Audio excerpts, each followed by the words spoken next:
I love this story, actually. I love when people ask. I had no right intention, plan to ever do what I'm doing now. Brand and cultural strategist. I work at a studio, brand transformation studio right now out of New York called Triptych. And we essentially decode and recode cultural shifts for enduring brand impact, right, and value. And I never knew that was a thing that I could do, right? Like that's not something I think when you're asked, what do you want to do as a kid, or when you're presented these options, I guess growing up, it's, fireman, doctor, restaurant, whatever, right? So I had a previous career. I was about a decade in, and basically the tempo of the career, the requirements, the demand, there was a lot of travel, a lot of things, basically decided to make a switch with my wife. We had a long, deep talk about this together. We were like, yeah, I think it's time to look at something else. But that's also kind of this cliff, right? You've been doing one thing, you've been focused on it for a long time, and then you aren't quite sure what the next thing is. So you're like going to take that step in a direction, but you don't know where it is or what it's going to look like. So I really spent some time reflecting on like, what do I want to do? Had the tension of like, what am I already good at versus, what can I grow into? And I'd always been interested in creativity. I'd always been like sketching and like really in apparel. I'd like make t-shirts and things just randomly for people to wear. Never like made any money on it. Just got this dopamine hit to see someone wear something that I made.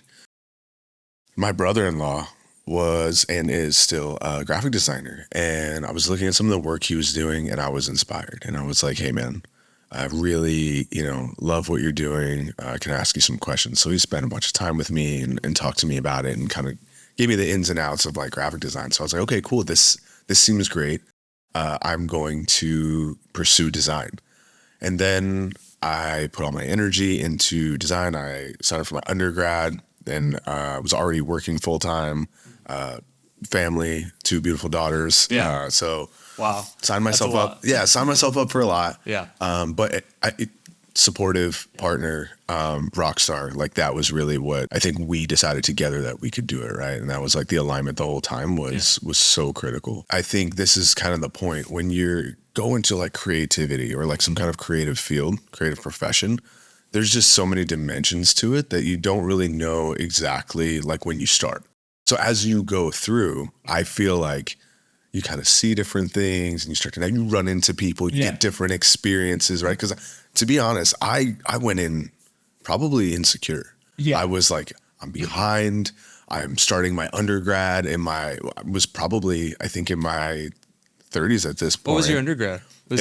I went to online because I was still in San Diego. Yeah. I went to SCAD. And SCAD. It ended up being visual communication, emphasis in branding and advertising. Okay. Incredible process, incredible like programs, like bright professors, my peers, like great, right? But I still went in being like, man, I'm behind in the industry, right? I have something I did that was totally different for a long time. And now I have to make up like all this ground. So me being a very like focused, action-oriented person, I'm like, I'm not just going to school. I'm reading books. I'm taking like side courses. I'm like volunteering. I'm like, what can I do to like close this gap? This was like, for context, maybe like 5-6 years ago. I was very like I was saying, insecure about all this ground that I had to make up. And then as I started talking to more people, it was like, well, it's not linear in the fact that like I started here and I ended up here and now I'm a graphic designer, right? For example, it's always this kind of like story that takes a lot of twists and turns and like different ages, different places, different spaces, different mindsets. And like, so once I kind of saw that, I started to feel a little bit better. At least like I was kind of like around other people that had similar like checkered paths to myself, in a way, right? Coming into the industry. And then it was at a volunteer event. I don't know. I saw it on Eventbrite or something. I don't even remember. I couldn't even tell you like how I found it. It was called Find Good Measure. And the premise was people in the city that were of creative disciplines that were needed at this volunteer group, or even if you weren't and you just wanted to be on that team, you were welcome. Everybody came together, donated their time over 72 hours, and you'd rebrand a nonprofit. They already had the nonprofit Oh, selected. okay. It's like a 48-hour film festival concept. Yes, yes, similar. Yeah. So we all came together. It was at Basic Agency downtown, their space. It was just people from all over. So it was a great chance to meet people. It was a great chance to see this kind of work being done. It was Collaborative. yeah, collaborative, and it was something that I felt was like a really good way to spend my time, like to put this energy and effort into a nonprofit Yeah. that was doing really great things. It was Humble Design. Yeah. Well, one thing I really wanted to, highlight and point out was we don't have to go deep into it, but your previous job and role in the military and how that parallels. Yeah, absolutely. So, I mean, that's a big part of it, right? And Yeah. and it's so crazy that you bring that up now because this is like the inflection point of the story. Sure. So, at this event, I ended up on the strategy team, Yeah. which, if you would ask me at the time, like I had a great handle on what I thought strategy was fundamentally, and it's right. Yeah. But I couldn't tell you what it meant in that context, right? In the context of rebranding. And I wasn't on the design team, even though I thought I was going to be a designer. And I met some great people, and the founder of this nonprofit was actually a strategist or like a senior strategist director, something at Sylvain at the time, which is a wonderful shop. And he was so kind. He took time with me after we put in these long days, asked a bunch of questions about like, this stuff looks cool. Like, what is it? And he started to show me some things he had worked on before. A couple other people there also were kind of like around the strategy discipline and showed me some things they had worked on. And I was like, oh, okay, what is this? And that was like that moment where I was like, yeah, design is great. I still love design. Yeah. I still love type. And I think those skills actually serve me really well when I'm like putting together decks or like presentations and things like that. But it was when I saw this, right? When someone kind of showed me what it was and put it like in front of me, because a lot of the stuff you got to kind of bump into. It's not necessarily somewhere for you to see. That's when I was like, I know what this is. I have an experience in this from the military, right? Like if you think about military strategy or business strategy or whatever strategy, content strategy, it's the principles and the fundamentals are they don't change much, right? Strategy is, from a discipline perspective, the same in all contexts. When you put the things around it, the context around it, I was able to really lean on my previous experience in strategy and tactics and bring that over in a way that, like, I think it wasn't, I don't want to say a shortcut because that implies like cutting corners, and that's not like what it was, but I was able to springboard a lot faster and take that and apply that. So that's why I changed my degree to something that felt more like aligned with where I wanted to go. And the rest was just like, okay, now I kind of know this thing that I want to do. How do I get next to more people that are doing it so I can ask better questions, so I can learn more about what this is, the different flavors that there are, like reading books, those kinds of things. Yeah. And, one thing kind of led to another. I think if you put good energy and kindness out there, you'll get it back. Yeah. And people were so kind and paying it forward with their time, with their energy, with recommendations, with introductions. Pretty much was freelancing, which I was doing just to get work. I didn't even want to get paid. So like, for context, for anybody that's listening, watching, whatever, I'm not advocating for you to go and like, you need to feed your family, just go work for free. That's not what I'm saying. I was in a privileged position that I was able to, I already had a job in the military, and I was still able to kind of like burn the midnight oil and do these projects. So because I was in that privileged position, I wanted to. How would you call that privilege, though? I feel like that's a hard-working mentality. I mean, it is hard-working, but I say like 8 hours a week. I look at it as privilege because, like, to me, it's like a gift. You know what I mean? Like, I was in there and I was putting it in. I was working, but it was like I was able to see this thing, and people were kind enough to show it to me. And I had this job that I was able to, like, everyone in the military that I was around, not as the institution, but that the people that I was next to were super supportive of what I was doing. So there's a lot of ways where they could have been like, you're not doing this or like whatever. And then like my wife could have been like, I'm not cool with it. You know what I mean? So I just had all this like support around me. And that's why I was like, I was lucky. There's definitely people out there that I've talked to since Creative Mornings, talking about career switching, talking about doing something else, and they don't have that support. You know what I mean? And that starts to become incredible. So I say that for anyone listening as a caveat, right? Like, if you can do it, and this is not like blanket advice for everyone, but I like my mantra is like do the work. Like there's tons of stuff you can do and like marketing kind of things for yourself, but like the end of the day, if you don't do good work, like you probably won't get good opportunities. That's not Can you always define true. that? So work that you're proud of, right? Really proud of work that is aligned with, I would say, like the expectation, which everyone has different expectations. There's a lot of subjectivity to the kind of work that we do. But if you're looking at it and like it's an output that you're proud of and that you would make this like a keystone piece, of your portfolio, and you're not doing the things where you're cutting corners, if you're putting that effort in to just make it the best that it can be for the client, for yourself, like, and you're always trying to make the work better, I think being good at what you do, like focusing on your craft is like my approach always. And then you can build around it. You can run campaigns, you can advertise. But for example, you have a restaurant in San Diego and it's you have an awesome brand, you hired a visual content agency to do all your content, like it's like out there, everyone knows about it, and people show up and your food is trash.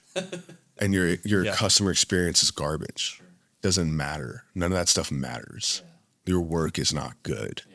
Your craft is not good. So that's what I mean. Like, make sure your craft is good.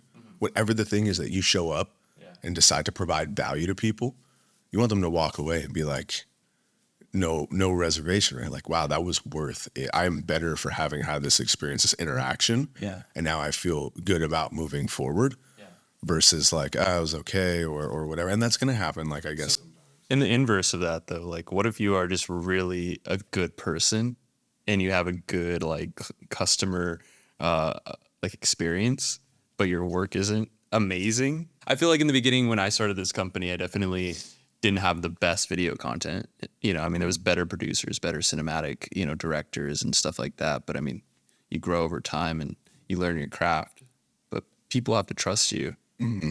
Absolutely. Well, I think, how would I say, it's like self-awareness, right? Like we were even talking just before, right? And like, you're very self-aware. You're like, we're growing and like we have these great things, right? And like, even if you're performing at a top elite level, there should be a degree of humility, right? Like you're not sitting there and being like, I'm the best, and no one else like can touch like what I'm doing, right? Because that's even if you are the best, that's when you start to slip. But I don't think in creativity or subject, like there's so many people that have different like flavors and styles and things that like it's like what is to be the best. But I think to me when I think about that, it's like you have to strive. Like I'm sure you had in your head when you were starting out, and even now, like there's studios, people, campaigns, work that you've seen that you're like, that's like my standard. That's what I want to get to. And I think striving for those things is good. Yeah, you're starting out. Yeah, but being self-aware and being like, okay, I'm not going to come out of the gate and like charge X amount of money and start demanding like my seat over here. You can sit, of course, anywhere. But I mean, like, you're just being self-aware of like, maybe I'm going to pull up to this table, for example, and the table is a metaphor. And I'm going to listen a lot and I'm going to learn a lot. I'm going to put my head down and work real hard. Yeah. I would say humility is like one of my personal values, but as far as like a brand value perspective, do you have some words that you use in your strategy and in your mindset? Yeah, I mean, Triptych has values. I have personal values. I guess if I'm riffing like some of mine, one is like about pluralism and essentially just the idea that there's no one anything really. Like even what are we talking about right now? A standard, great work. Like in that conversation, like what's great to me might not be great to you, or vice versa, and that's okay. They both can exist. Or the way that I would solve a problem versus the way that someone else would solve a problem. As a consultant, that's all you have, right? Is your opinion. So like that's what someone is hiring me for. Not necessarily. There's less right and wrong in consulting, and more like this way, that way. Now everyone can like reverse engineer and be like, that was a good decision, bad decision, but also depends on like how you're evaluating it, right? So just very few absolutes. I believe in that. I also believe in like different experiences for different people. at different times. So as I do my work, I try to consider that, right? Like that I'm not coming at this from an absolutist perspective, but I'm really being open, especially doing research, quantitative, qualitative, whatever. There's tons of different people and how dimensionalized, if you think about, if we're talking commercially, consumers are and what different people need at different times in different regions, and you add a cultural aspect to it.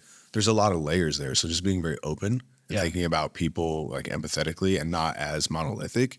Good work. And however you want to define that, take that. Like, I know what my standard is. And like, for me, whatever that standard is, that is like, I won't deliver anything that is not up to that, whether that's, for me, for Triptych, anywhere, like, and there's an expectation there for me, because at the end of the day, I would never want to put something out into the world that I'm not proud of. Like, there's a difference between like, this was a year ago and I've grown since then and I have something, I have more in my tool bag. I've refined my skills. It's a lot sharper. I was talking to somebody about this yesterday and was talking about education. And it was like, are you looking at this for creativity specifically, right? Say for something like, I'll make it simple, like brand strategy. Yeah. And you go take a course on brand strategy. Are you looking to learn or are you looking to certify? I think if you're looking to learn, that's great. You're going to take in perspective. You're going to learn from all the people around you, and you're going to take that as one input of many, being pluralist, right? But if you're going to certify, now you're in a position where you're going to say, I took X course and I am X. Yeah. And that's, I guess you could if someone's like, but there's no governing like authority in marketing or advertising or branding that's like, you are this or you're that. And that's actually something that a lot of creative people, I think, have a hard time with. One, when you're starting, be like, do I call myself this? And then on the other end, you've been doing it for however many years, 10 years, 20 years. And then you have someone who decides like overnight they're a designer, and then like, boom, I'm a designer. And you can't say they're not or they are. Whereas something like, I don't know, doctor. That kind of leads into this question that I wanted to ask you about brand strategy and like the relevance of what's happening, in the current landscape of digital, and, what are you doing to enhance, consumer engagement and loyalty with everything that's happening? Because it's so saturated, like you said, like someone every day wants to call themselves a designer now on social media. I mean, you could be anything you want on social media, right? So, or like, change your LinkedIn and it's there. Right? I'm a visionary. CEO, entrepreneur. One of one or whatever, you know what I mean? And again, no shade to those people, like do your thing. I'm here for it. But again, self-awareness. My approach has always been go to the places where there's people and work that you admire and learn there, right? So I think when I think about consumer engagement, or like client engagement for, I guess, the work that I do, consulting, a lot of times I'd say like a very high percentage is relationship building. And a lot of it is relationship. I would love to sit here and tell you like I'm a brilliant brand strategist, that like when the bat signal goes up for brand strategy, they're like, we got to call Frankie. That's a lie. That's not true. There's so many great, brilliant strategists out there, equal to and far better, I like to think I can hold my own. Definitely proud of the work that I do. But the point of this is like people call who they know, like who's top of mind for them. And sometimes for some businesses, that is marketing, right? That's like out of home campaigns. That's like social media. That's showing up every day and being present so that you can get the call. I think in consulting, it's almost like the opposite. It's more these kind of relationships, right? Like maybe someone's going to listen to this and be like, I should hit Frankie up because I have a problem with my brand. And I think, I vibe with the way he's talking, and I'd love to hear like what he has to think about this. But a lot of times it's like, if a business has an issue, a big ticket issue, right? Like where they're going to fundamentally rethink the brand strategy or like an innovation strategy, and they're going to spend money on it. This is Frankie's opinion. Okay. I don't think they're going to go to Instagram and like see a 5-slide carousel on like brand and like call that person to spend money with them. Maybe they will. And it could be like a small business or something. They're just looking around, but I think they're going to go to their network or people that already know, and they're going to go like, hey, I saw some work actually that you had done. I wanted to know who did that. Or, hey, I remember you were engaging someone from whenever. I'd love to talk to that person. Or, hey, who do you know? Because I trust you. That does these kind of problems, right? So I think there's a lot of word of mouth in consulting. And I think I don't want to trash advertising because it depends on like the industry. And that's not, I'm not saying like, I don't want anyone to walk away from this and be like advertising isn't good. I think advertising like does work, but I think when the idea of advertising has become like run some Facebook ads or like Instagram ads or like TikTok ads or whatever it is, like advertise on social media, and like pay per click, and it's like a lot of the performancey stuff that had worked for a long time, which does work in certain cases. But when I think about engagement and loyalty and brand, this is a different world and a different lift. It is like, how are you really showing up authentically and providing value, and then also not being afraid to also push away certain kinds of people, not tell them that they can't show up, but to give them a decision to make. Like, I like this brand or I don't rock with this brand that much. Because when you're kind of like in the middle, Yeah. that's the worst part. Well, how do you take someone into the brand fully? How do you convince them? I think consumers and people just in general today are so less like, I'm going to be a Nike person or I'm going to be an Adidas person. It's just like, you may be both at different times. You may have different articles from like all over. Like, you may not be just one thing. I don't think a lot of people are. No. So I think you really just, as a brand, it's even more important now to show up as whatever you want to be and whoever you are and whatever you do, and be a clear input for someone who's making a decision about one, like a product that they need. So from a functional standpoint, like, I need a product that does X. I need a microphone that does XYZ that has these features. Sure. But what does it say about me and my identity and what I'm trying to communicate, or what I think of myself when I buy this brand over that brand? Like, make it easy for them. Like, if I put on a Nike sweatshirt versus I put on, I don't know, a Fear of God sweatshirt, like, what does it say? You know what I mean? About me. And like, that might say something different to like 5 different people, but like, you have to try to make it mean something clear, so that versus like anybody can wear it any way they want. Then it starts to become this like ambiguous thing, and you get lost in the shuffle. And so many brands have done that because of like this inversion with like human expression and the consumer. Like, everybody wants to kind of remix, and brands are like, oh, well, I'm gonna let the consumer do their thing. Like, you could take our stuff and do whatever you want. Guess what? I don't need permission as a consumer to do that. Yeah. If I want to take your hoodie and like cut the sleeves or like tie dye it or whatever, like, I'm gonna go co-opt it like in that way, right? Always been that way. Like, people have always taken things and built on them, right? Like, that's ingenuity. By feeding into that and like giving people permission to do that, it's kind of like, I think, a moot point. And what you really want to do is kind of show them like your intention, your idea, and then they can take or leave it. You know what I mean? I like it, I don't like it, or I like it and I'm going to add on to it. If the customer like wants to be loyal, they'll be loyal. Sure. And I mean, like, I think we need to like redefine or like reset our expectations around loyalty. What that means. What loyalty means. Yeah. And also, we're in a point where like the expectation like needs to shift, is basically what I'm talking about, right? It's not like I'm going to make a product and someone's going to like it and they're going to like it forever. Like, or that everyone's going to come to you. Really needs to be thoughtful as a brand, and like, how do I show up and what does that look like? Was loyalty like a big metric for, your customers when they talk to you? Like, do they say, how do we create loyalty, or has that always been kind of like just a staple conversation? When I think about consumers and the clients that I serve in brand strategy, it's really thinking about, so for example, brand idea is community, whatever. That's like such a broad thing, but like, let's use it as an example here. Like, what is our version of community? Like, why does that make sense for us? Like, what are the equities that we hold in community? How does it feel, look, and sound like community at like different touch points, right? And then like, why are people going to care about that? And it's not like we have community, you should come to us and like, it's great.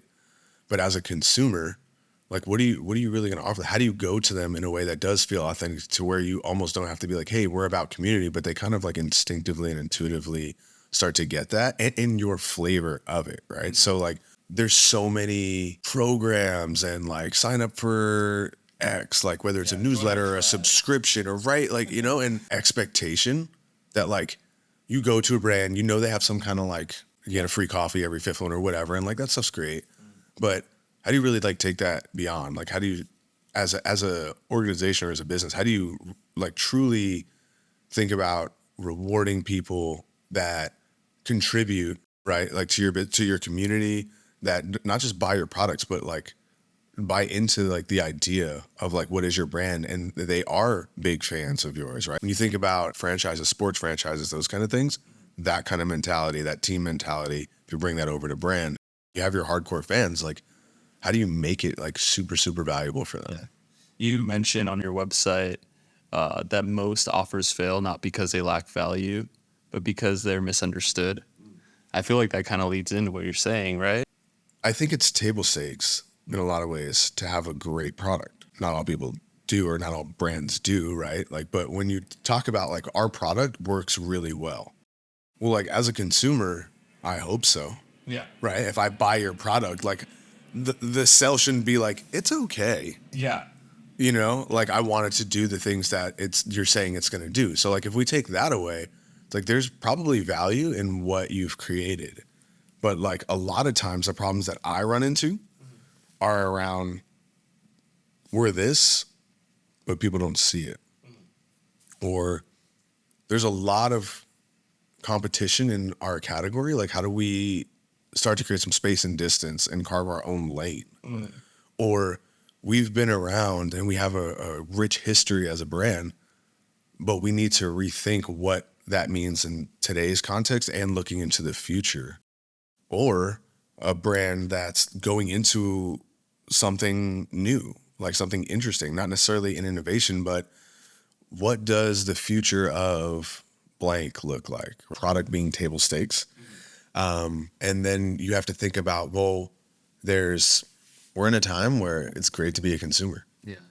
For any one service, product, etc., there's probably 10 or 20 more that you can pretty easily find. So now it's really about like, okay, if these things, maybe, you know, they're on a spectrum of like quality, but like there's probably a couple that are really similar.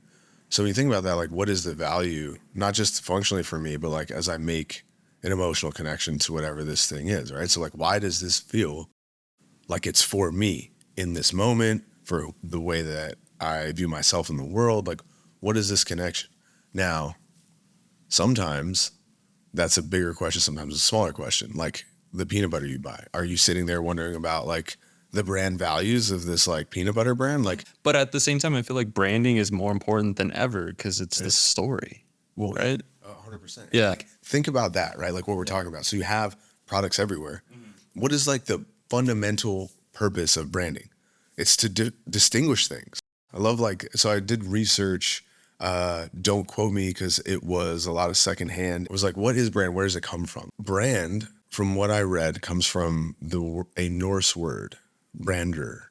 And I don't speak Norse, like I don't have a connection there, but just go with me. Sure. And it means fire, apparently. So this is just calling all the way back to actual branding, right? To like having cattle or products and being like, this is, you know, your cattle, this is my cattle, this is your olive oil, this is my olive oil, like all the way back to the Indus River Valley. Like this is how long this has been happening. And it's just been a tool to be like, that's this person's, that's this person. The thing about brand, the fundamental function is to differentiate something. So when you brand something, yes, we're telling a story, but all this is in an effort to make me understand like where the ownership is, like who it is. Do I want to choose this one or do I want to choose something else? Brand is a lot more complicated now because there's so many touch points. There's a lot more like intangibles today. Whereas like, it's not just like an ad and a website and whatever. It's like when you walk in, you get like the vibe and like someone talks to you and then like, it's like 500 different mini interactions that kind of are influencing you on different levels, right? Yeah. So you think through that stuff, but like really I'm like more at the tip top of like what is the idea and like how is this valuable and who is this person that we're thinking about.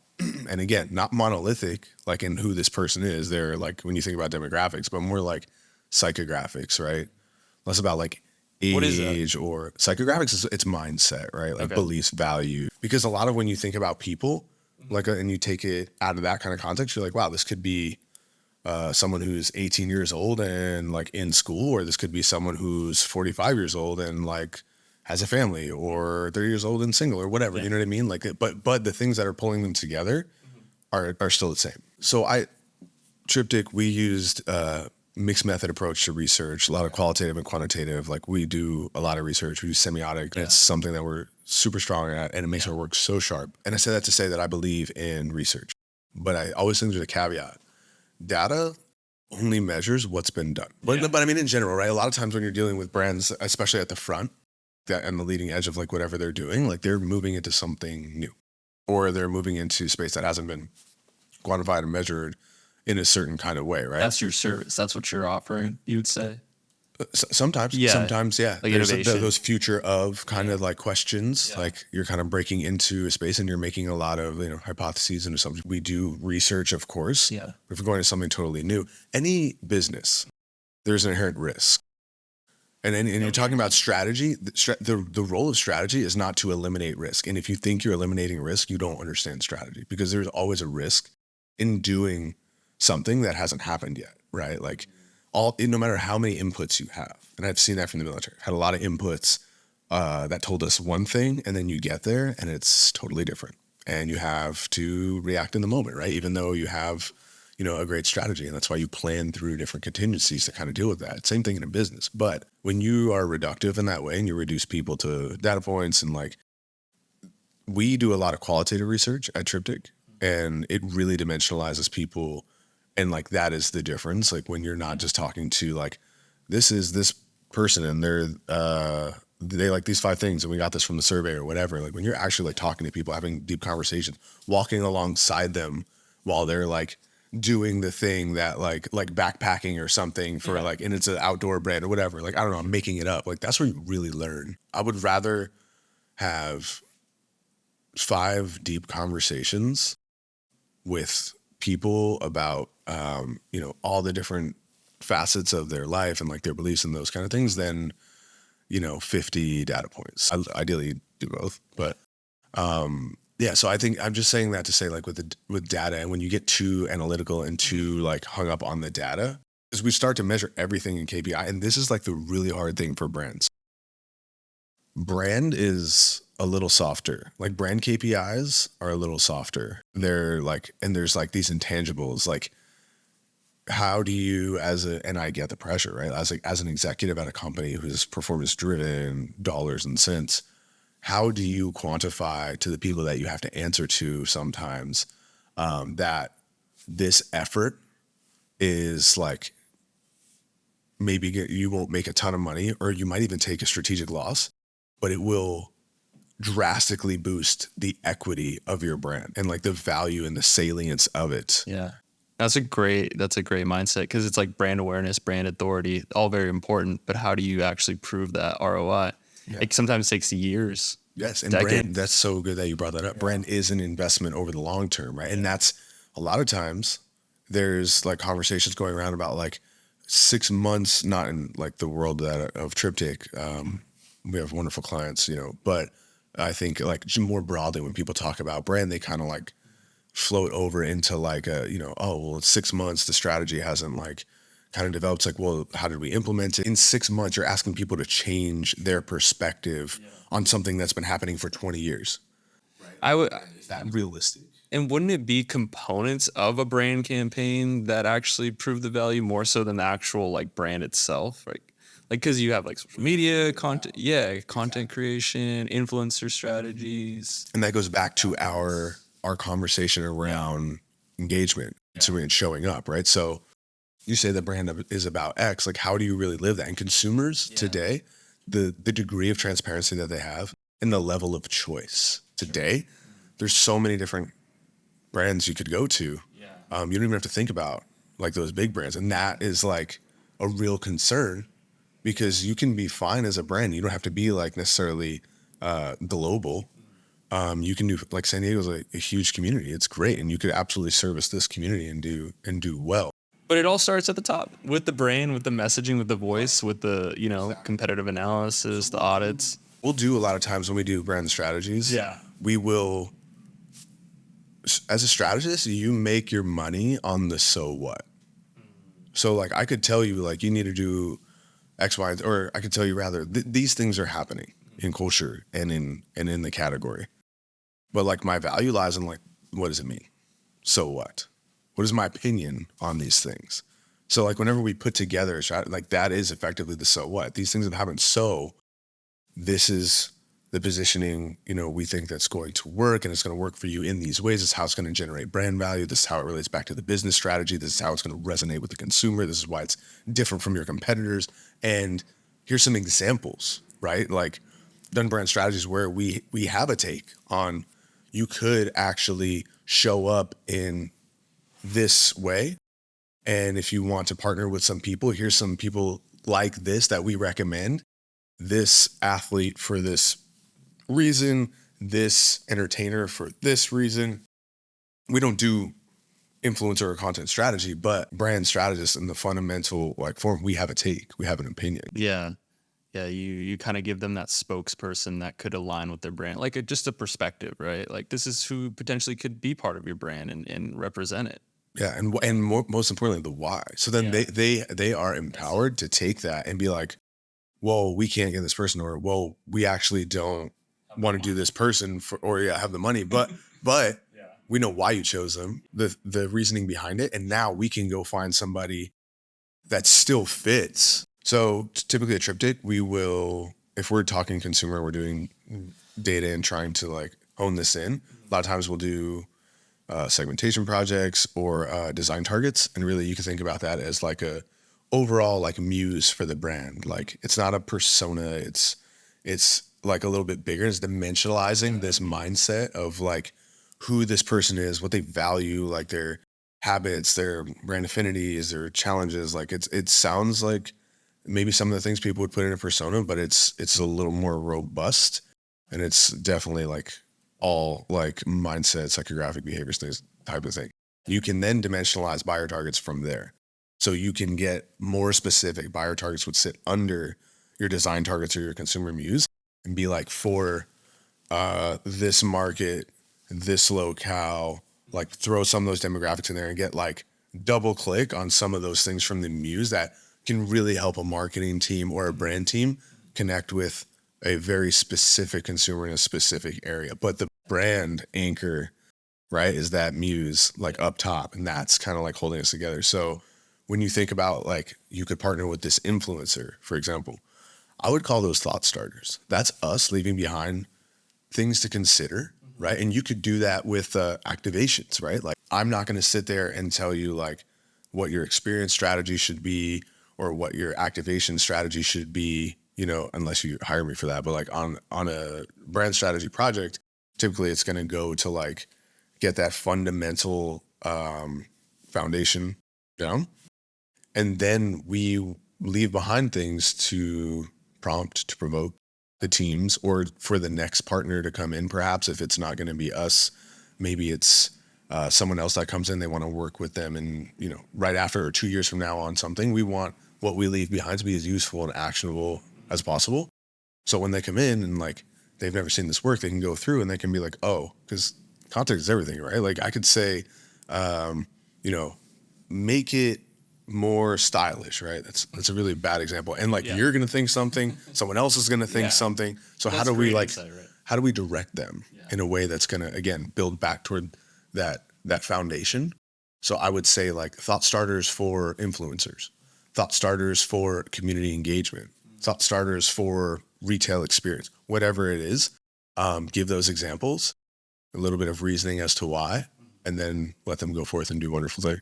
Brand strategy will consider all outputs, right? Like if social media is a vehicle, it's a something that we use just like it's like a billboard. It is a medium to carry a message, to communicate, to connect.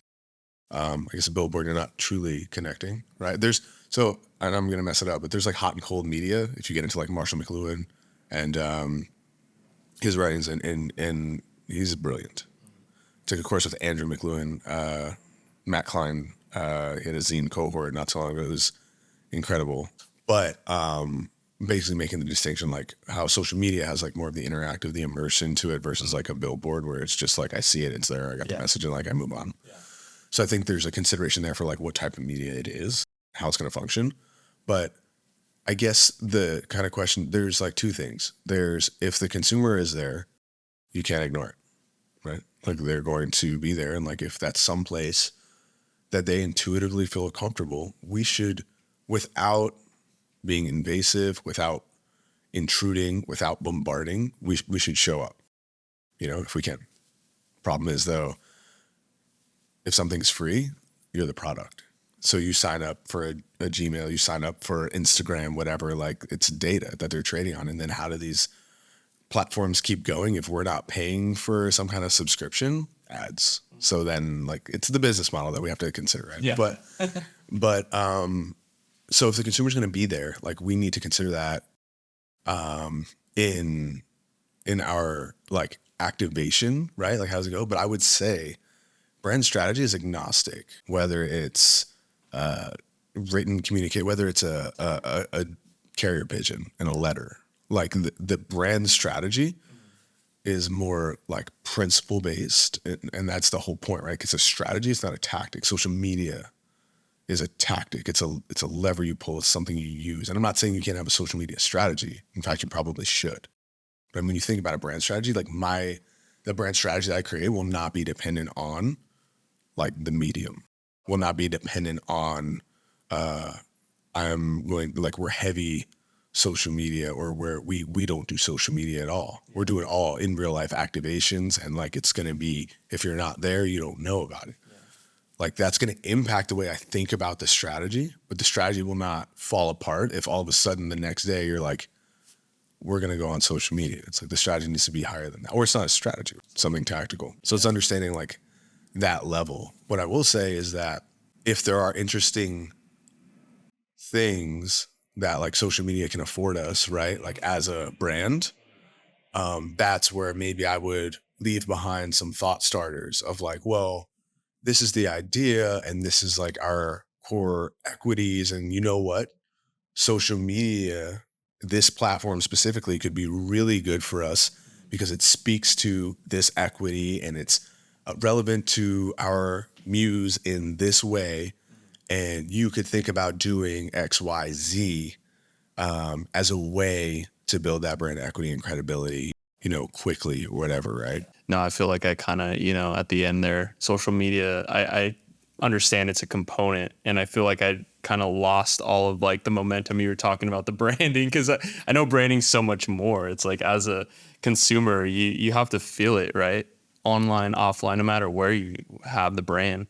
So what you're doing is like creating this essence, this vibe, like you said in the beginning. And I think it's super important to, tell the audience like what that is. And you did it so well and gracefully. Thank you. Yeah, it's great to have you on this. And you want to give yourself a shout out as far as like your Instagram handles and your brand and yeah. Sure. So I work at Triptych, and that's TRIPTK. Yeah. .co. You can hit the website. You can follow on, I would say, LinkedIn. Yeah. We have a newsletter that's actually launching soon. Yeah. Might be the first place that it's been brought up right here. We have such a brilliant studio, like really just smart thinkers. The things that we share every day, like between us and the studio, it's just like, I'm always leaving inspired. So I'm like really excited that the rest of the world is going to be able to see some of that thinking. And it'll be easy. Pick it up, put it down. It's not like you got to sit there and read like a 20-page paper. Our site soon, relaunching, I should say. All of our cases will be up, and there's just great examples of work, things that I'm really proud of. I'm glad the world's going to get to see. Me personally, I am involved with Creative Mornings, Dreams and Ducats, Future is Color, like lots of things going around in San Diego. If you're at an event and I'm there, like pull me aside, hit me up. FrankieMargotta.com is my personal site. Anybody can go there. I have like a contact form, but I'm super active on LinkedIn. So if you just look up Frankie Margotta on LinkedIn, do me a favor though, please.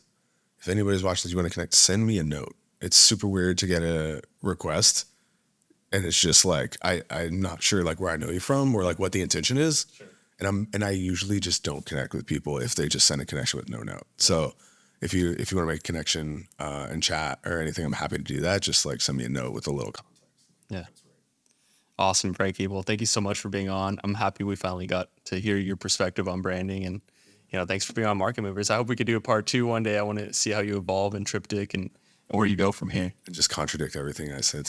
No, absolutely. I'd love to come back. Thank you. Thanks, man. Awesome.